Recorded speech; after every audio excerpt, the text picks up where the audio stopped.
ये गाथा है प्रेम, बलिदान और विजय की। রাবণ ছাড়া অন্য চরিত্রে অভিনয় করতেন না। রামায়ণ প্রসঙ্গে কেন এমন মত যশের? ছবিতে রাবণের চরিত্রে অভিনয় করতে দেখা যাবে কেজিএফ তারকা যশকে। সম্প্রতি এক সাক্ষাৎকারে রাবণের চরিত্র নিয়ে খোলামেলা কথা বলেছেন যশ। অভিনেতা জানান, এমন চরিত্রে তিনি আগে কখনো অভিনয় করেননি, তাই রাবণকে নিয়ে বেশ উচ্ছ্বসিত তিনি। এই চলচ্চিত্র এবং চরিত্রটি তার ক্যারিয়ারের জন্য খুব বিশেষ হতে চলেছে।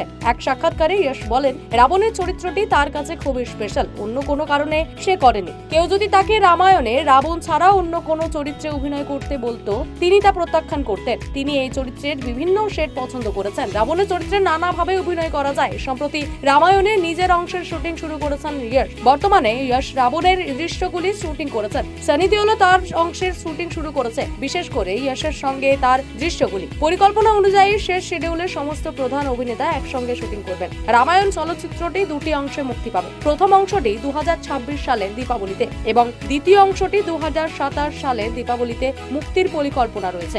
এই চলচ্চিত্রের বাজেট প্রায় 500 কোটি রুপি, যা ভারতীয় চলচ্চিত্র ইতিহাসে অন্যতম বৃহৎ বাজেটের প্রকল্প। রামায়ণ চলচ্চিত্রটি নিয়ে দর্শকদের মধ্যে ব্যাপক আগ্রহ রয়েছে এবং মুক্তির জন্য সবাই অধীর আগ্রহে অপেক্ষা করছে।